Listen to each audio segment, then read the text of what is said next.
London, September 1st, 1939. A grey dawn smothered the city in silence before the first wail of the air raid sirens cut through the morning haze. Margaret Evans stood by the window of her small flat in Kensington, clutching a teacup that trembled in her hands. On the wireless came Chamberlain's weary voice. Britain was mobilizing. The calm before a storm that had been gathering for months now broke upon the nation. Outside, mothers hurried past in their best coats, children gripping gas masks shaped like cartoon elephants. The government had promised safety, promising trains, countryside billets, and strange new families. Margaret whispered to her children, "It's for your safety, darlings." Yet even as she said it, she knew that nothing could shield them completely from the reach of the war to come. By September 3rd, the government's plan was underway, Operation Pied Piper. Over 1.5 million children were to be evacuated from Britain's industrial centers. Posters lined the lampposts, "Evacuate now, protect your children." Margaret packed her daughter Elsie's blue dress and little Thomas's wooden toy soldier, wrapping them carefully with trembling fingers. The city thrummed with restless energy. Teachers gathered pupils at schools, labeling them like parcels with brown tags and numbers. The trains waited at Paddington Station, steam sighing from their iron lungs. Margaret's heart thudded like the pistons of the locomotive, steady and unstoppable. The children didn't understand yet. How could they? "Where are we going, Mum?" Elsie asked. "Somewhere safe," Margaret answered softly, but even the word safe felt fragile in her mouth. The station was a living tide of farewells. Steam and smoke curled into the rafters as hundreds of small hands waved from carriage windows. Margaret stood on the platform, her eyes searching desperately for her children's faces through the haze. Elsie pressed her palm against the glass, the label swinging from her collar, 157, K. Thomas clung to the edge of the window, his toy soldier wedged under his arm. "Be brave!" Margaret shouted over the din, her voice swallowed by the thunder of the departing engine. Tears spilled freely now. The whistle screamed, the locomotive lurched forward, and her heart went with it. As the train rolled away, she whispered to herself, "Come back to me." Around her, silence fell, broken only by other mothers crying softly into the empty air. Elsie and Thomas watched as the city blurred into open fields.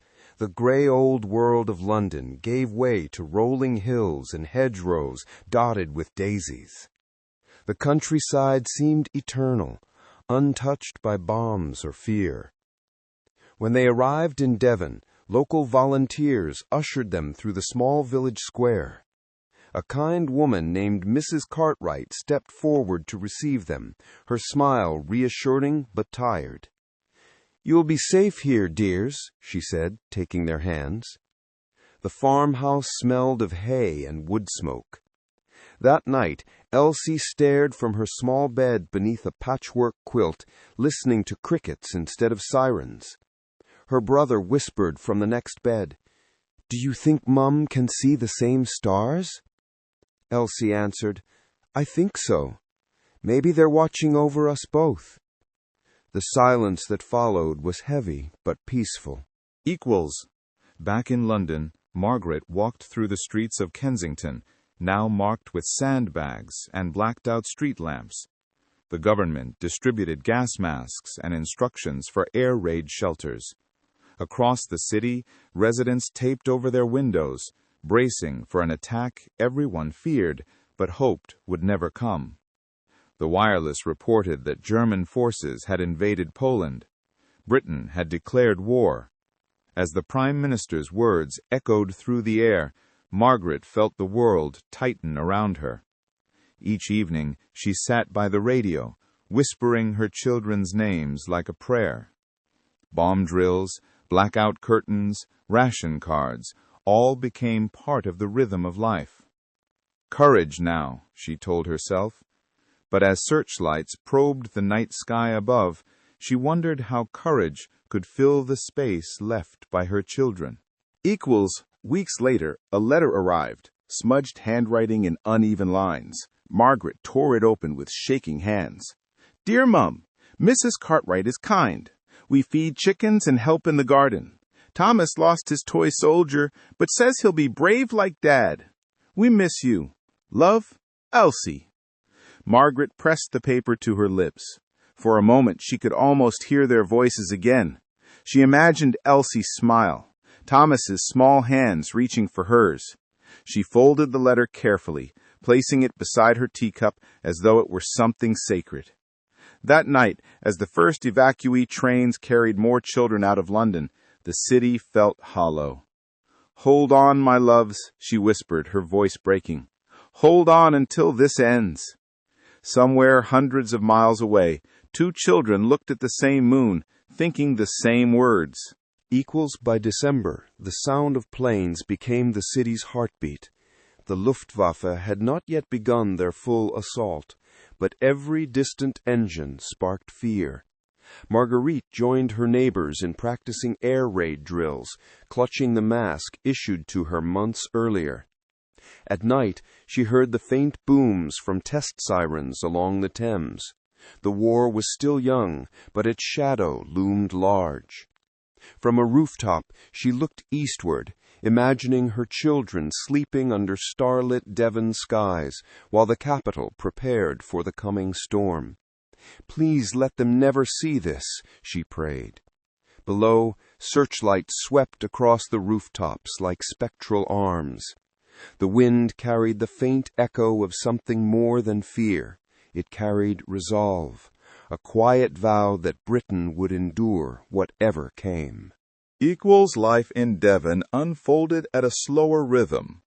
The children grew used to the smell of fresh hay and the distant toll of church bells. Mrs. Cartwright taught Elsie how to mend clothes, while Thomas ran barefoot through meadows with the village boys. Occasionally, the local paper boy brought grim headlines: "Europe in flames," "Poland fallen," "The front line spreading." Yet in the valleys there was still laughter. On clear mornings, Elsie looked east toward the unseen city, wondering if her mother could feel her thoughts. "We'll go home soon, won't we?" Thomas asked one afternoon. Elsie nodded, though she wasn't sure. That evening, as they helped light candles for Sunday supper, the world seemed impossibly calm, a fleeting pause before history accelerated again. Spring 1940 arrived with an edge. Rumors spread that the war was inching closer, that the skies would soon burn. Margaret received word that evacuation might become permanent. Her heart clenched at the thought. Bomb shelters were being reinforced, and leaflets warned citizens, "Keep calm and carry on." In Devon, Elsie noticed the grown-ups whispering near the wireless set.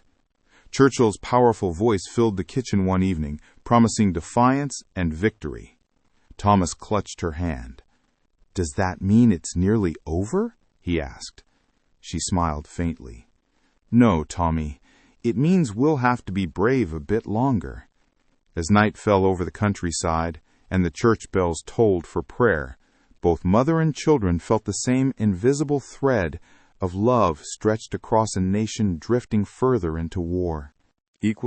By year's end, the separations had become their own kind of endurance. Margaret's letters were steady lifelines, written in haste between sirens. "I'm proud of you," one read, "and I will see you again when the world is mended." In Devon, Elsie read them aloud by firelight, Thomas listening with wide eyes. Though they were apart, their words bridged the distance better than rails or roads ever could. Britain stood on the edge of its darkest hours, yet every letter, every whispered prayer, became a victory of spirit. One night, Margaret gazed at the stars through her shelter small window. Somewhere out there, her children were sleeping peacefully, and for that single moment she felt triumph. not of armies, but of love unbroken by war.